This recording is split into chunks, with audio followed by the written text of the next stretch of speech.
bienvenidos al episodio y al podcast de Poco Común.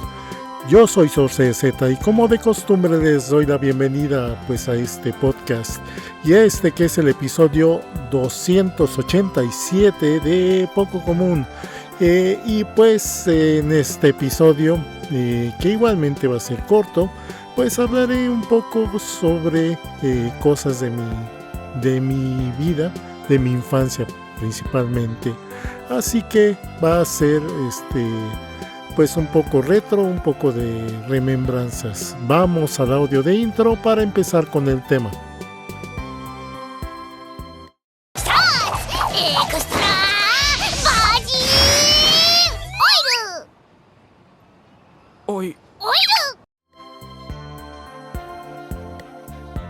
Y sí, pues este episodio voy a hablar sobre mi pasado, sobre cosas de mi vida, de mi infancia, pero principalmente voy a hablar de las cosas del entretenimiento, refiriéndome más hacia videojuegos y series de televisión y todo eso. Mis primeras experiencias con todos esos contenidos que me entretenían, contenidos electrónicos, o sea, transmitidos en televisión o en videojuego. Y bueno, pues les recuerdo que pues yo soy de parte de Generación X, esto es, que yo nací, o más bien mi infancia fue a lo largo de los 80s. Yo nací en los 70s, pero la mayor parte de mi infancia, o al menos la infancia que yo recuerdo, principalmente sucedió en los 80s. Y bueno, precisamente hablando de esto, pues mis primeras experiencias, mis primeros contenidos que vi en televisión, pues fue precisamente en los 80s. Aparte de que pues tuve pues una infancia un tanto diferente a la mayoría de gente aquí en México, porque pues lo normal en esa época todavía era que pues en las casas nada más se tenía una televisión. Eso sí es que la familia podía comprarla, porque todavía había muchos hogares que no tenían televisión, pero ya la gran mayoría ya empezaban a tener televisión, al menos en blanco y negro.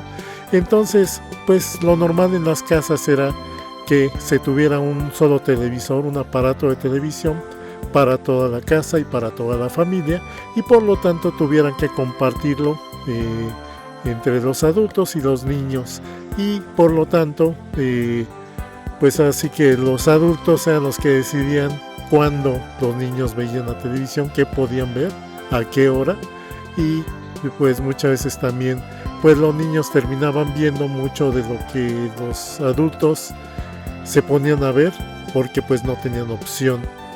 Aparte de que pues y eso es lo normal. En mi caso, pues resultó que mi padre tuvo mucha suerte de encontrar buenos trabajos en buenas posiciones que le pagaban bastante bien. Entonces, porque no, mi familia, así que mis abuelos, ninguno de ambos, pues eran gente que ganara mucho dinero, ¿no? Simplemente fue la buena fortuna de mi padre de que pues aplicó y lo aceptaron en muy buenos puestos de trabajo. El chiste es que pues esto le dio acceso a tener buen sueldo y a poder pues comprar lo que para muchos se consideraría un lujo. Entre estos pues poder comprar más tardíamente, ya por ahí cuando teníamos 5, 6, no, más bien 6, 8 años, mi hermano y yo, porque mi hermano me lleva año y 10 meses de diferencia, llegamos a tener nuestro propio televisor, separado de nuestros padres. Eso fue uno de los lujos. Otro de los lujos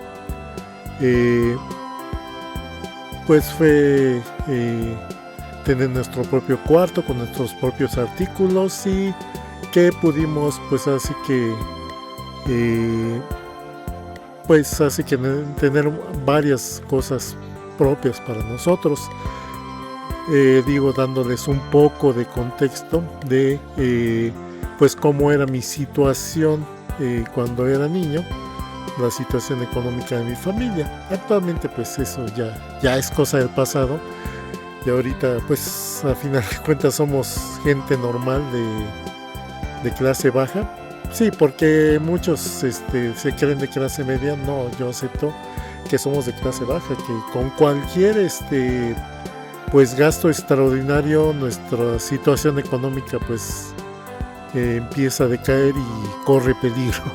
Entonces también así como que no tenemos un ingreso tan fuerte como para darnos tantos lujos. Pero bueno, cuando era niño pues más que nada fue aquí en la Ciudad de México, porque si bien cuando era muy pequeño nos fuimos a vivir a Mazatlán un tiempo, pero de eso tengo muy pocos recuerdos y era muy pequeño, y así que los recuerdos ya de lo que empecé a jugar y a tener medios pues fue más tardío. Si acaso lo que medio recuerdo así bien borrosamente es que cuando vivíamos en Mazatlán,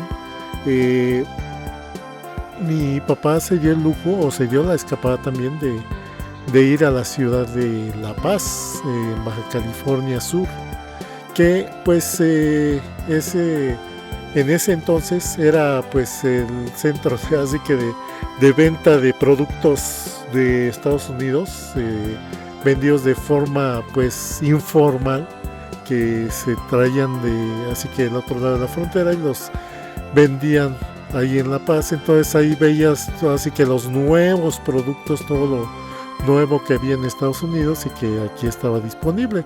Es así como mi padre consiguió pues nuestra primera consola de videojuegos, que fue un Pong, al que de hecho recuerdo que le llamábamos el tenis.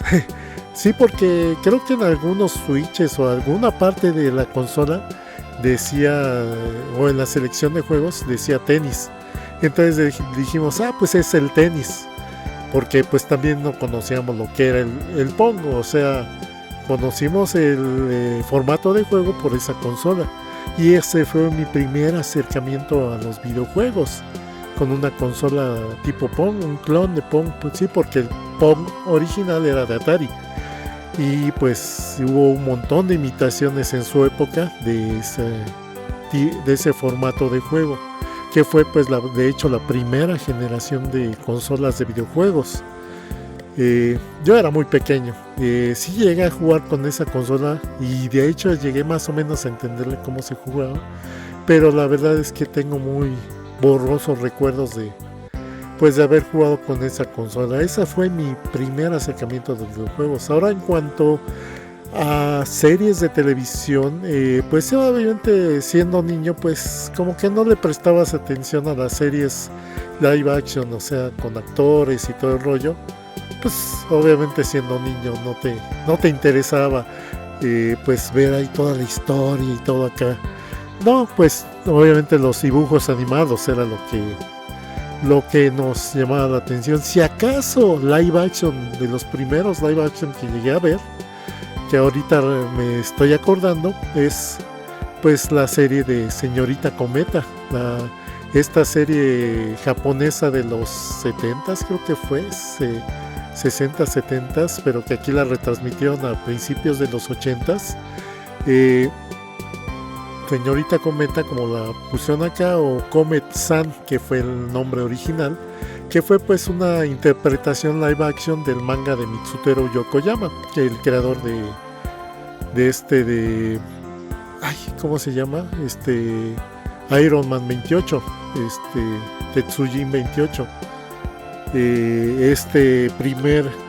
primera serie con un robot gigante. Esa fue ese autor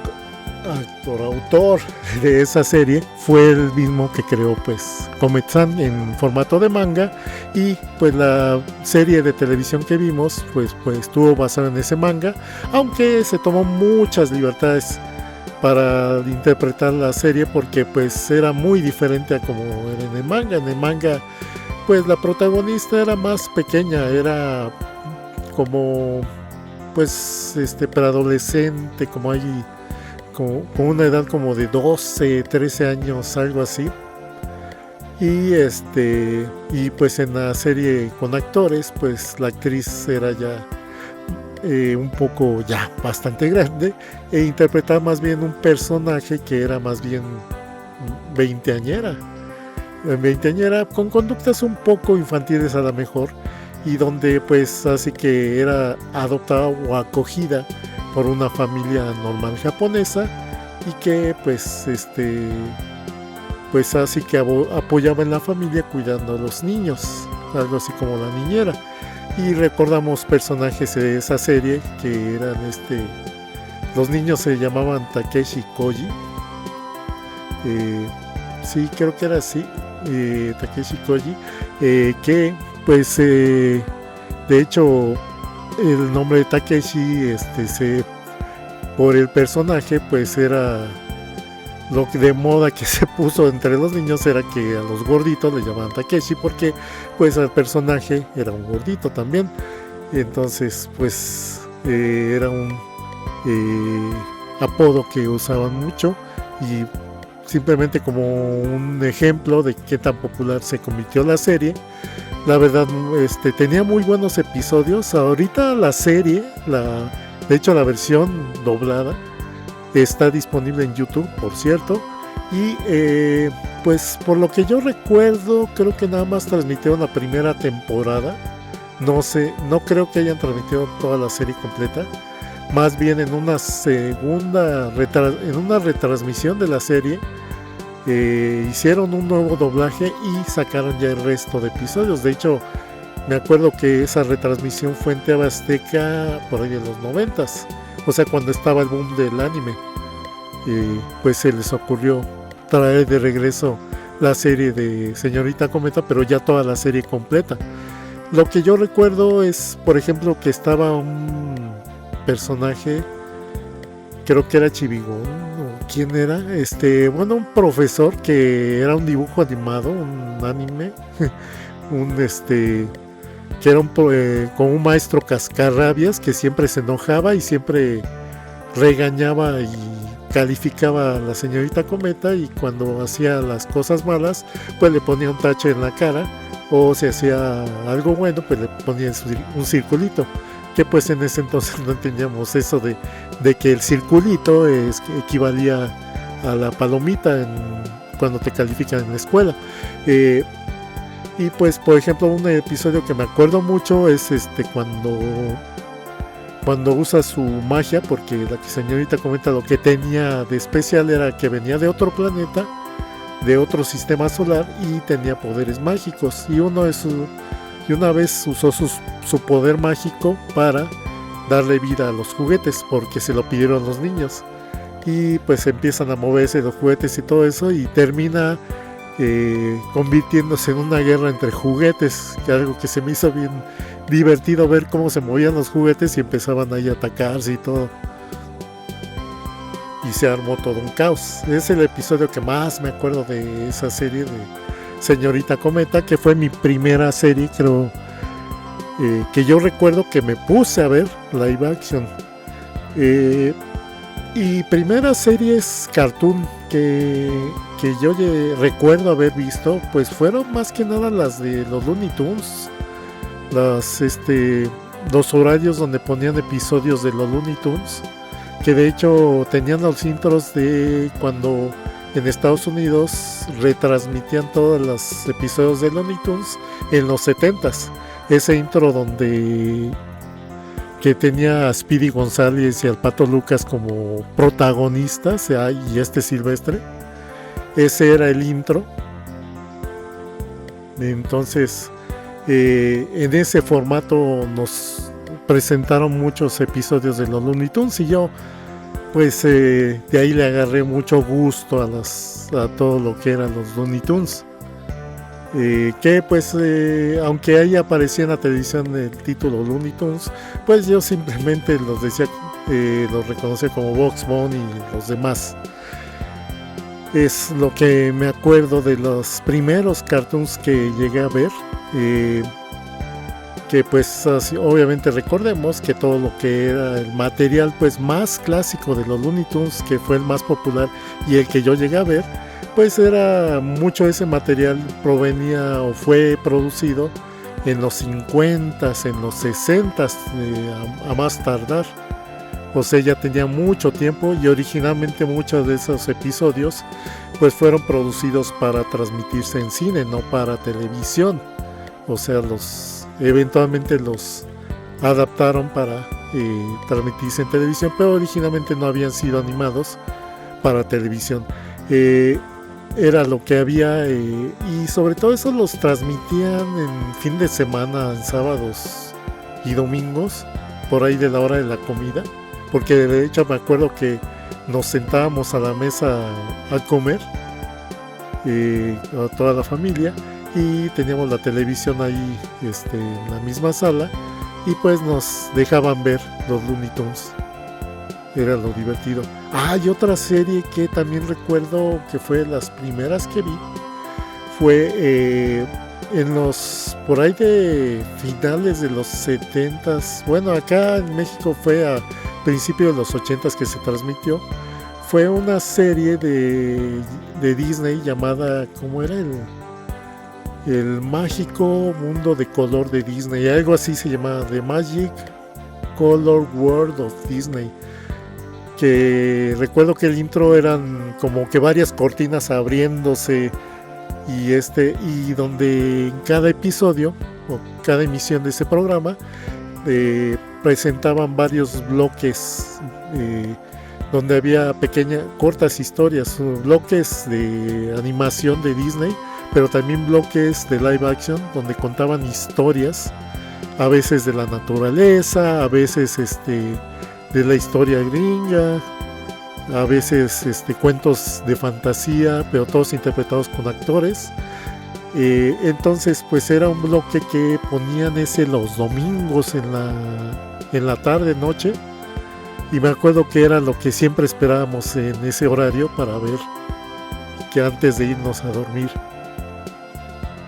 Sí, qué mágico, que hasta como siendo de Disney, pues todo estaba doblado bien, porque es algo que siempre se ha caracterizado mucho el material de Disney, que cuidan mucho el trabajo de doblaje de todos sus contenidos.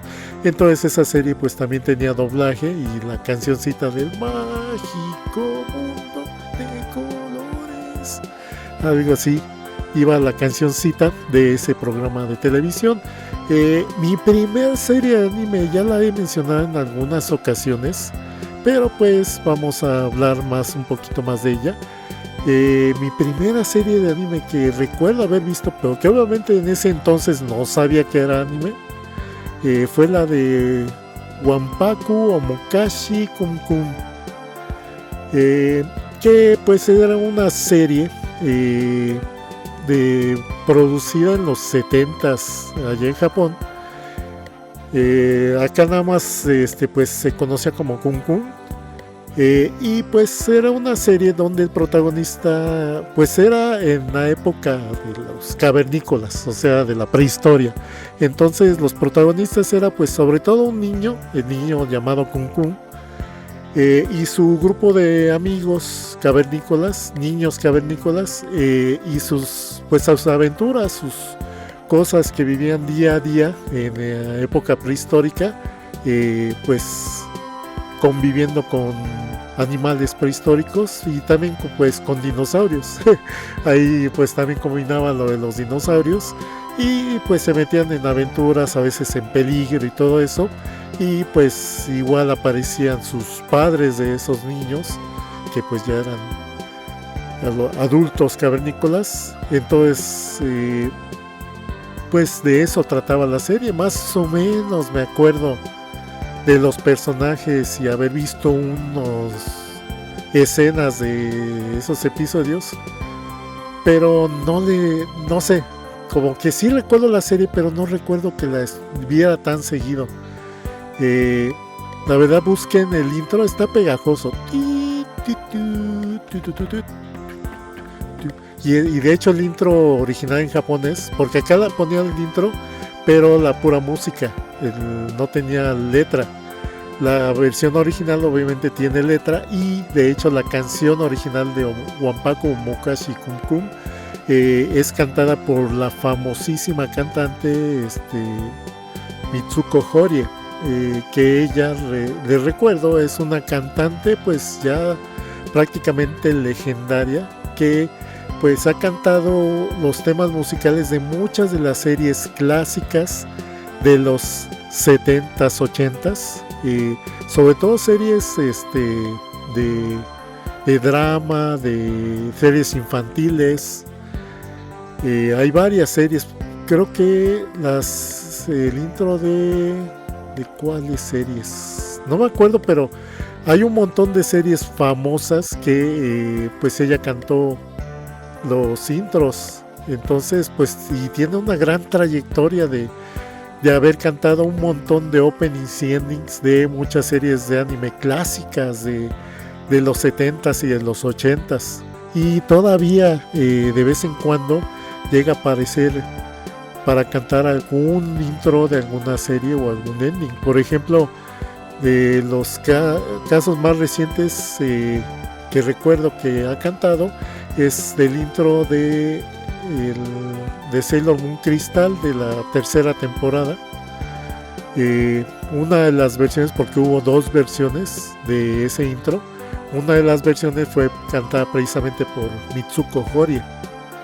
Y bueno, pues ese fue mi primera serie de anime que recuerdo haber visto, pero así bien vagamente, así que muy borrosamente.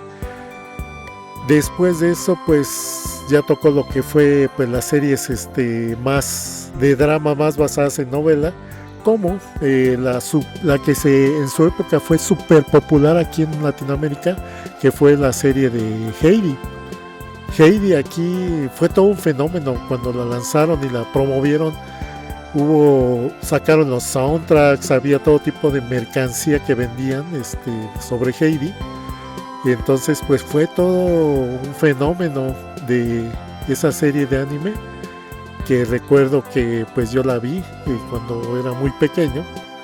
Eso, y la serie de Remy, o Ie Nakiko es el nombre original en japonés.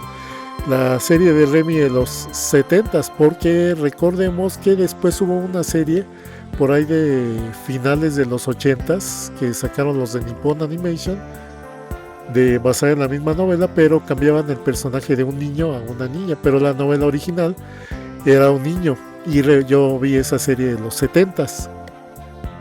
Es más que nada lo que recuerdo. En cuanto a música, me acuerdo que pues como muchos niños nos ponían canciones infantiles, bueno, y esos niños normales o niños saludables, porque no manches, ahorita qué irresponsabilidad de muchos padres que los dejan pues escuchar música bastante que no es muy apropiada para los niños, y también ver series de streaming, ya ni siquiera series de televisión, series de streaming, luego en celular, les prestan el celular y se ponen a ver las series de narcos y cosas así. O sea, qué irresponsabilidad. Bueno, pero el chiste es que yo de niño pues sí escuchaba pues música infantil. Recuerdo que mis padres nos compraron algunos discos de Cepillín, ese payaso que sobre todo era famoso por su programa de televisión, un programa de concursos, y por cantar, porque sacó varios discos con canciones. En sí él no actuaba como payaso, o sea, nunca recuerdo haber visto que hiciera actos de payaso. No, o sea, si acaso algún sketch cómico en su programa, pero nada más. O sea, él más que nada era conductor de televisión y cantante. O sea, realmente él nunca ejerció realmente como payaso, nada más era payaso porque se maquillaba la cara, porque se cubría la cara con maquillaje, pero nada más. Y sobre todo que él pues empezó su carrera allá en el norte de México, allá en Monterrey, por allá, y después se hizo famoso pues en todo el país.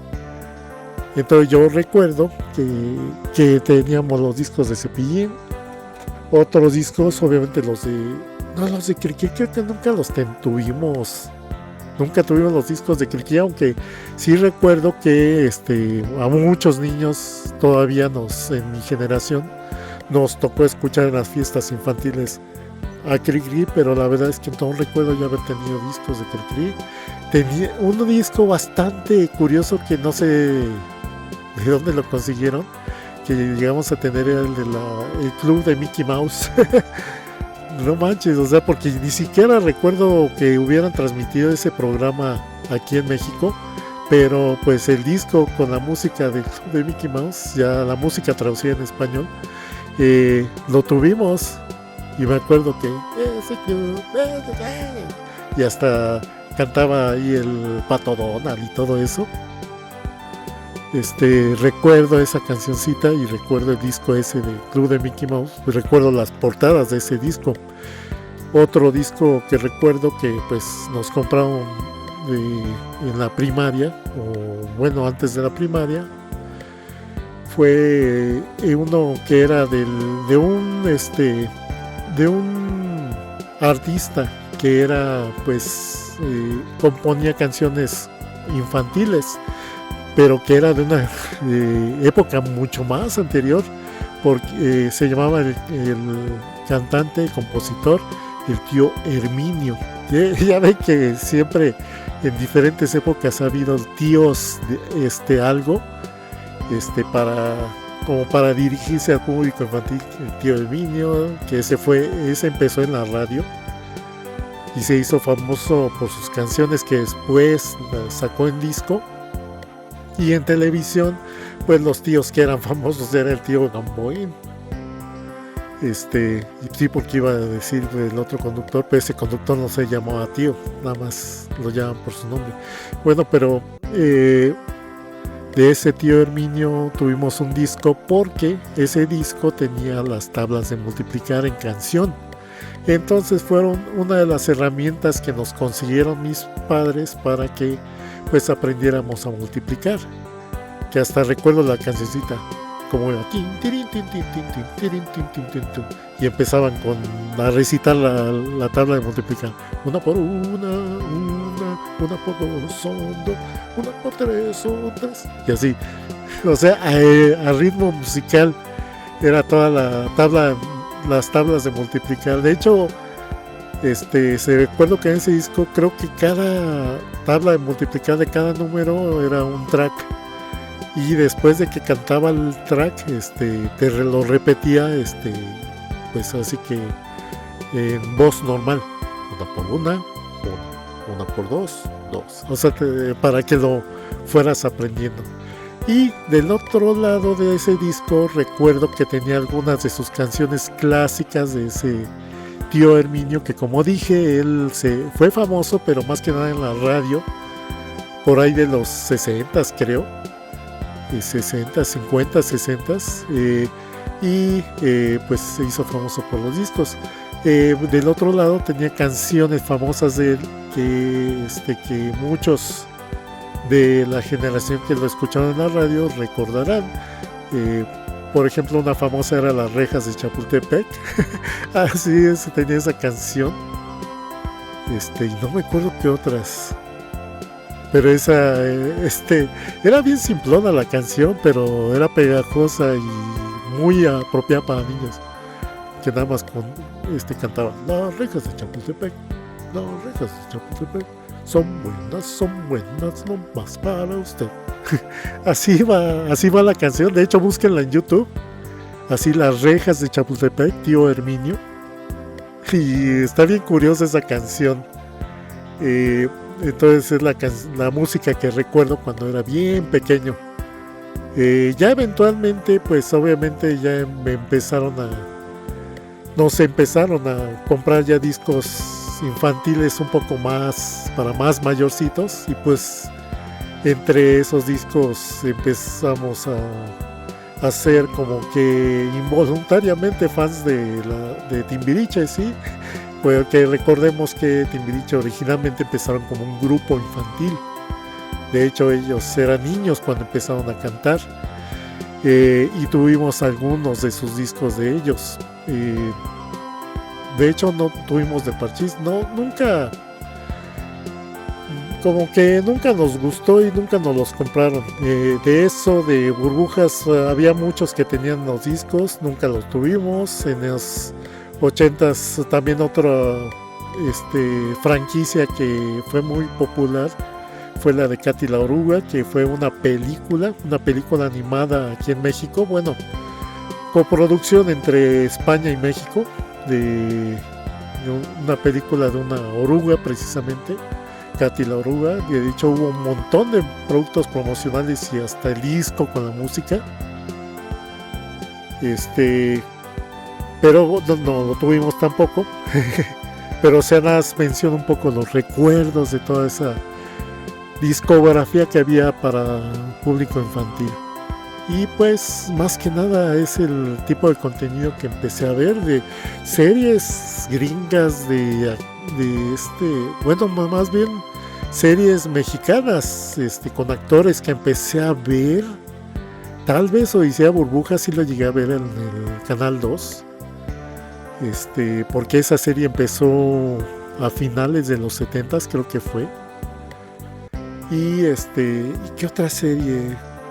Pues no, más son las de que más viejos recuerdos tengo que haber visto de muy niño.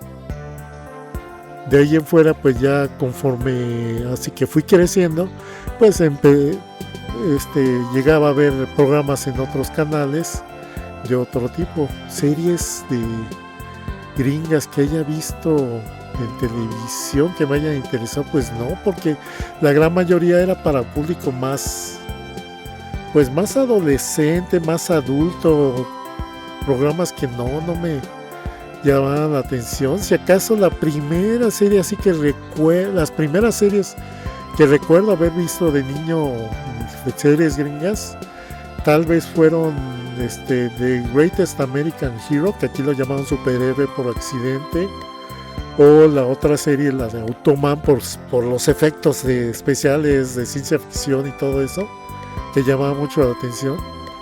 O si acaso una que recuerdo bien vieja, recuerdo Los Invasores, creo que se llamaba, y eso nada más llegué a ver escenas así bien dispersas de cómo iban en la carretera y se les apareció un ovni que les siluminaban en el cielo. Nada más me acuerdo de eso. Y otra serie que era TJ no sé qué, que era de un trailero que pues tenía aventuras y que iba acompañado de un chimpancé. De esa me acuerdo que también la ponían.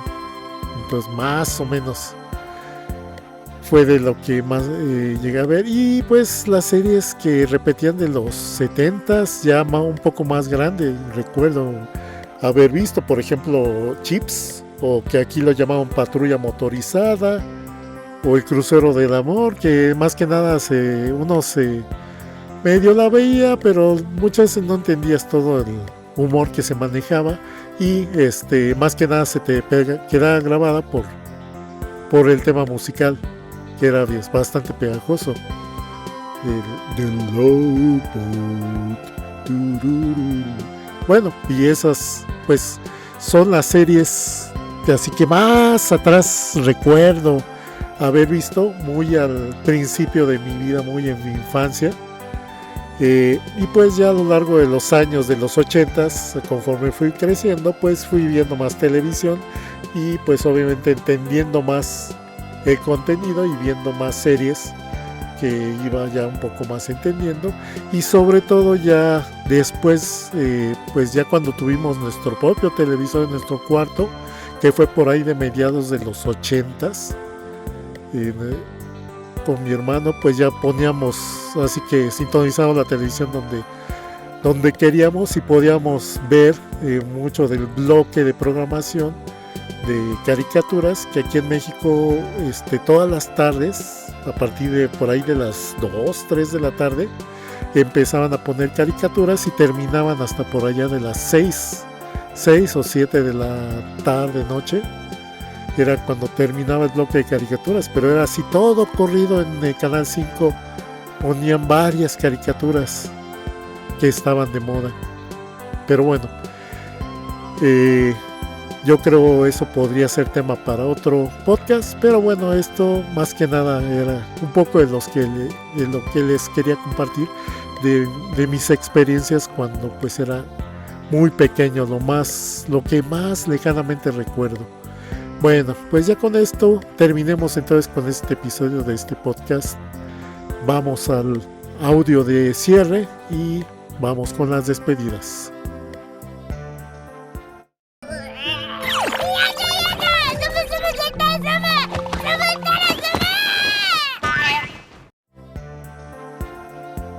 Y bueno, pues este fue el episodio 287 de Poco Común. Que bueno, gracias por haberlo escuchado. Y pues tema fue de mi entretenimiento o mis medios de entretenimiento que tuve cuando era pues muy pequeño. Y bueno, gracias por escucharlo. Normalmente este podcast se publica el audio los martes en la noche. En este caso pues va con un poquito de retraso, y más que nada porque sí me retrasé con la grabación de este podcast, de este episodio. Pero bueno, nuevamente martes en la noche es cuando se publica el audio, y tiene su versión en video que se publica pues entre los sábados y domingos. Se publica la versión en video en mi canal de YouTube.